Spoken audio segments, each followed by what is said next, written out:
자, 그리고 윤석열 전 대통령 대통령직을 상실하고 이제 자연인이 됐습니다. 헌법재판소의 선고가 나온 뒤에 짧은 입장문을 내기도 했죠. 바로 보시는 이 내용이었습니다. 그런데 헌법재판소 결정에 대한 승복 메시지는 없고 지지자들에 대한 감사와 미안함 정도만 표현한 부분을 두고 민주당에서는 굉장히 아쉬움을 표현하기도 했습니다.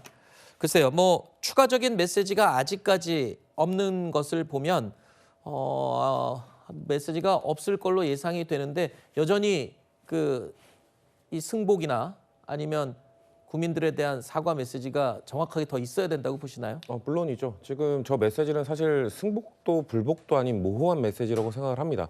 본인이 지금 12월 3일 비상계엄 위헌 위법적인 행동을 함으로써 모든 국민, 전 국민에게 피해를 끼쳤던 거에 대해서 저는 좀 더 명확한 사과를 해야 되고, 그러기 위해서는 사과의 전제는 본인의 행동에 대한 반성이 있어야 됩니다. 그런 것들은 제대로 담기지 않았다는 말씀을 드리고 싶고, 그리고 국가 원수로서 나라를 이끌었던 사람이라면 헌법재판소의 판결에 존중한다는 메시지도 포함이 되었어야 된다고 생각을 하는데, 그냥 본인이 이제 그동안 지지해줘서 감사하다 정도의 메시지만 담음으로써 사실상 승복의 메시지를 명확히 담지 않았다라고 생각을 합니다. 다만 거기에 헌재 판결을 불복한다든가 부적절했다든가 나는 이걸 저항하겠다든가 이런 메시지가 없었기 때문에 불행 중 다행으로 불복의 메시지로 또 읽히지 않는 그런 지점은 있었습니다만, 국가 지도자로서 뭔가 좀 승복의 메시지를 좀 더 명확히 했으면은 국민 통합이나 이런 무너진 헌정 체제를 되살리는데 좀 더 좋은 역할을 하지 않았을까라는 아쉬움은 감출 수가 없을 것 같습니다. 알겠습니다.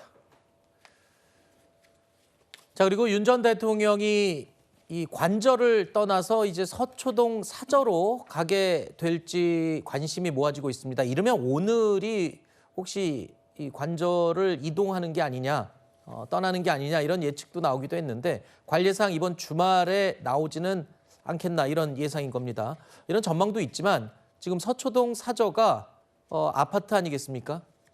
주상복합 아파트인 점을 감안하면 시일이 좀 걸릴 수도 있고, 그래서 또 다른 장소를 또 알아본다라는 얘기가 나오고 있네요. 네, 그렇습니다. 사실 파면을 선고한다. 이 순간이었던 11시 22분부터는 더 이상 윤석열 대통령은 대통령이 아닌 전직 대통령의 신분이 되기 때문에 관저에 있을 수가 없습니다. 그래서 즉각 비워주는 것이 원칙이긴 합니다만, 현실적인 이유, 예를 들면 경호 문제라든가 지내게 될 어떤 사저의 정비 문제라든가 이런 것들 때문에 바로 비워주기는 어렵지만 조속한 시일 내에 관저를 비우는 것이 맞습니다. 박근혜 전 대통령 때도 이틀 정도 있다가 사저로 옮기는 그런 선례가 있었거든요. 그래서 빠르면 이번 주말 내에 이동을 할 것이다라는 얘기가 나오고 있는데, 윤석열 대통령이 대통령 당선이 되기 전에 머물던 서초동의 주상복합 아파트가 예전에 저희 사무실 바로 옆에 있는 아파트였거든요. 그래서 그 주변 사정을 좀 제가 잘 아는데, 그 앞에는 도로와 법원이 있고 옆에 굉장히 대단히 아파트 단지가 있습니다. 그리고 단순한 주상복합이 아니라 그 지하에 상가들이 엄청 많고 크기 때문에 이 경호 문제가 발생을 할 수가 있고, 네. 혹시나 시위의 여파가 이어지는 경우에는 주변 입주민들의 어떤 소음 문제라든가 불안 문제 이런 것들도 대두가 될 우려가 있거든요. 그래서 제3의 장소를 물색한다는 얘기가 나오고 있는 만큼 시간은 조금 더 소요될 가능성도 있어 보입니다. 네.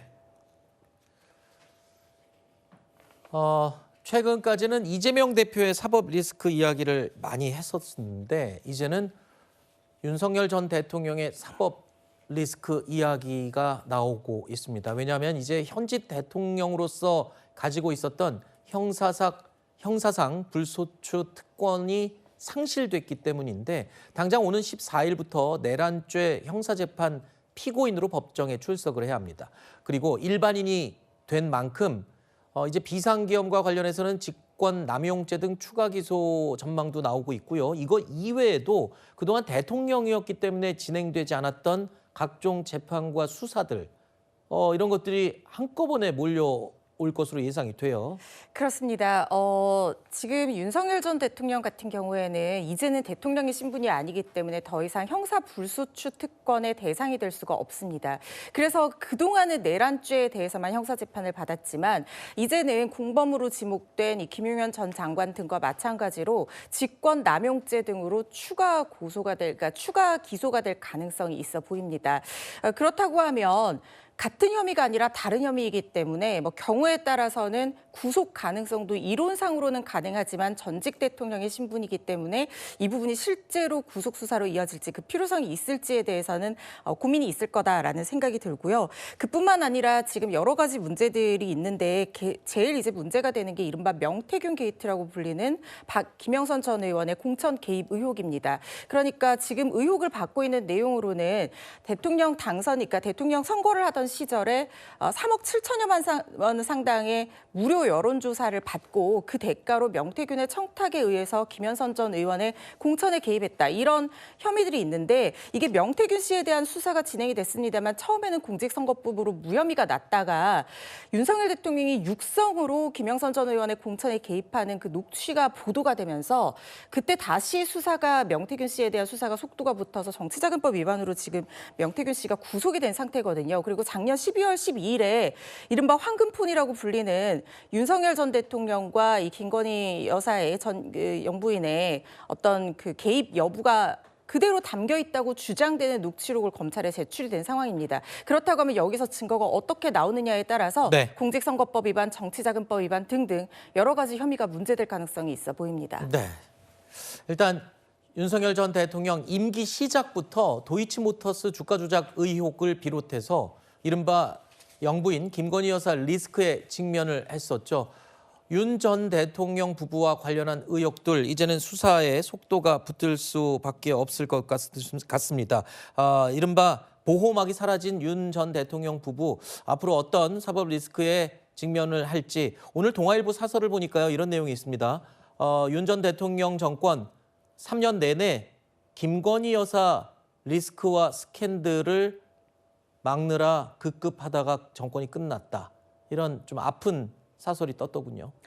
그렇습니다. 사실 김건희 여사의 도이치모터스 주가 조작 의혹과 관련해서도 굉장히 많은 얘기들이 많았었죠. 그리고 사실상 김건희 여사에 대해서 레드팀까지 구성될 정도로 이 주가 조작에 개입했는지 여부에 대해서 검찰이 들여다본 부분이 있습니다.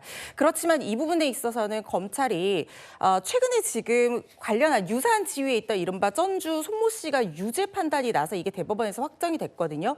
그래서 김건희 여사에 대한 어떤 재수사가 개시되는 것이 아니냐 이런 지금 예상도 있는 상황이긴 한데 지금 검찰이 그때 당시에 굉장히 면밀하게 검토를 했습니다. 그런데 이른바 지금 이 유죄 확정이 된 전주 손모 씨와의 김건희 여사와의 좀 차이가 뭐냐면 이 손모 씨 같은 경우에는 투자 전문가였던 데다가 그 실질적인 어떤 주포 그리고 주범들과 문자 메시지를 주고받으면서 도이치모터스에 대해서 얘기를 하는 부분도 있었거든요. 근데 이게 김건희 여사는 전문가가 아니라 방조의 어떤 혐의조차도 찾을 수 없다라고 얘기를 한 상황이기는 합니다만 최강욱 전 의원이 이 부분에 대해서 항고를 한 상황이에요. 이거를 상위 직급의 검찰에서 어떻게 판단을 할지 대검에서 어떤 판단을 내릴지도 좀 지켜봐야 될 것 같다는 생각이 듭니다. 네, 그러니까 도이치모터스 관련자 대법원 유죄가 확정이 됐기 때문에 이 사건 그리고 또 명품백 관련 사건도 재수사 가능성까지 거론이 되고 있습니다. 자, 여러분께서는 지금 채널A 뉴스 특보 함께하고 계십니다. 저는 60초 후에 다시 돌아오겠습니다.